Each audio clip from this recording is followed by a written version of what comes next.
নমস্কার বন্ধুগণ। আমি আজকে চলে এলাম আবার আমার গল্পের ঝুলি নিয়ে। এখন আমি তোমাদের বলবো ৭৪তম ছিন্নপত্র। যে ছিন্নপত্র কবিগুরু লিখেছেন ৩রা মার্চ ১৮৯৩ সাল। ছিন্নপত্র লেখার স্থান তিরণ। এই মেঘ বৃষ্টি পাকা কোঠার মধ্যে অতি ভালো, কিন্তু ছোট্ট বোটটির মধ্যে দুটি রুদ্ধ প্রাণীর পক্ষে মনোরম নয়। একে তো উঠতে বসতে মাথা ঠোকে, তার উপর আবার যদি মাথায় জল পড়তে থাকে তাহলে বেদনার কিঞ্চিত উপশম হতেও পারে। কিন্তু আমার দুর্দশার পেয়ালা একেবারে পূর্ণ হয়ে ওঠে। মনে করেছিলুম বৃষ্টি বাদলা একরকম ফুরলো।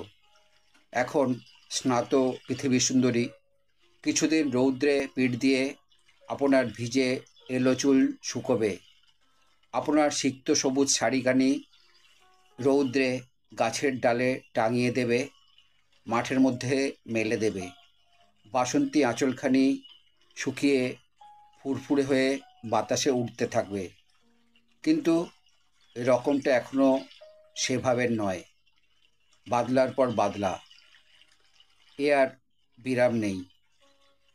আমি তো দেখে শুনে এই ফাল্গুন মাসের শেষ ভাগে কটকের এক ব্যক্তির একখানি মেঘদূত ধার করে নিয়ে এসেছি। আমাদের পান্ডুয়ার কুঠির সম্মুখবর্তী অবারিত শস্যক্ষেত্রের উপর আকাশ যেদিন আর্দ্র স্নিগ্ধ সুনীল বর্ণ হয়ে উঠবে, সেদিন বারান্দায় বসে আবৃত্তি করা যাবে। দুর্ভাগ্যক্রমে আমার কিছুই মুখস্থ হয় না। কবিতা ঠিক উপযুক্ত সময়ে মুখস্থ আবৃত্তি করে যাওয়া একটা পরম সুখ, সেটা আমার অদৃষ্টে নেই। যখন আবশ্যক হয় তখন বই হাতড়ে সন্ধান করে পড়তে গিয়ে আবশ্যক ফুরিয়ে যায়। মনে করো মনে ব্যথা লেগে ভারী কাঁদতে ইচ্ছা হয়েছে, তখন যদি দারোয়ান পাঠিয়ে বাথগেটের বাড়ি থেকে শিশি করে চোখের জল আনতে হয়, তাহলে কি মুশকিলই হতো। সেই জন্যে মফস্বলে যখন যাই তখন অনেকগুলো বই সঙ্গে নিতে হয়।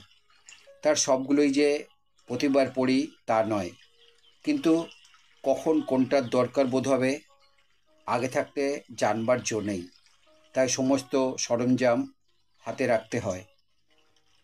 মানুষের মনের যদি নির্দিষ্ট ঋতুভেদ থাকতো তাহলে অনেক সুবিধে হতো। যেমন শীতের সময় কেবল শীতের কাপড় নিয়ে যাই এবং গরমের সময় বালাপোষ নেবার কোনো দরকার থাকে না। তেমনই যদি জানতুম মনে কখন শীত কখন বসন্ত আসবে, তাহলে আগে থাকতে সেই রকম গদ্য কিংবা পদ্যের জোগাড় করে যেতে রাখা যেত। কিন্তু মনের ঋতু আবার 6টা নয়, একেবারে 52টা। এক প্যাকেট তাসের মতো, কখন কোনটা হাতে আসে তার কিছু ঠিক নেই। অন্তরে বসে বসে কোন খামখেয়ালি খেলোয়াড় যে এই তাস ডিল করে, এই খামখেয়ালি খেলা খেলে, তার পরিচয় জানি নে। সেই জন্য মানুষের আয়োজনের শেষ নেই। তাকে যে কত রকমের কত কি হাতে রাখতে হয় তার ঠিক নেই। সেই জন্য আমার সঙ্গে নেপালিজ, বুদ্ধিস্ট লিটারেচার থেকে আরম্ভ করে শেক্সপিয়ার পর্যন্ত কত রকমেরই যে বই আছে তার কোনো ঠিকানা নেই। এর মধ্যে অধিকাংশ বইই ছোঁবো না, কিন্তু কখন কি আবশ্যক হবে বলা যায় না। অন্যবার বারবার আমার বৈষ্ণব কবি এবং সংস্কৃত বই আনি, এবারে আনিনি।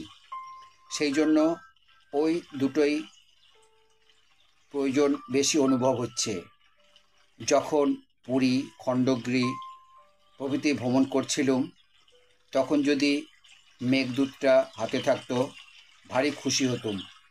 কিন্তু মেঘদূত ছিল না, তার বদলে ক্রাইডস ফিলোসফিক্যাল এসেছিল। বন্ধুগণ, এই ছিল আমার ৭৪তম ছিন্নপত্র। কবিগুরু এখানে তার প্রয়োজন কথা জানিয়েছেন। কখন কি পরিচয়, কি প্রয়োজন হবে কারোর জানা থাকে না। শুধু কবিই নন, এ ঘটনা তো সকলের জন্য। আমাদের কখন কোন দরকারি জিনিস কাজে লাগবে, কখন আমরা না খোঁজ করে সেই জিনিসটা পাবো, সেটা আর হয়ে ওঠে না। এইখানেই যেন সমস্যার সৃষ্টি হয়। এক্ষেত্রে কবিগুরুর এবং আমাদের সকলের সমস্যাই একই। বন্ধুগণ, আমার এই ৭৪তম ছিন্নপত্র যদি তোমাদের ভালো লাগে, তাহলে আমার চ্যানেলে এসে লাইক, শেয়ার, কমেন্ট করবে। আমার চ্যানেলে নতুন বন্ধু হলে চ্যানেলটি সাবস্ক্রাইব করবে এবং নতুন পুরানো সব বন্ধুর কাছেই আমার একান্ত অনুরোধ, আমার চ্যানেলের বেল আইকনটা অন করে রাখবে। তাহলে আমার পাঠানো সমস্ত প্রোগ্রাম খুব সহজেই তোমাদের কাছে পৌঁছে যাবে। আবার নতুন গল্প নিয়ে, নতুন ভিডিও নিয়ে, নতুন ছিন্নপত্র নিয়ে আমি তোমাদের কাছে ফিরে আসব। নমস্কার, বিদায়।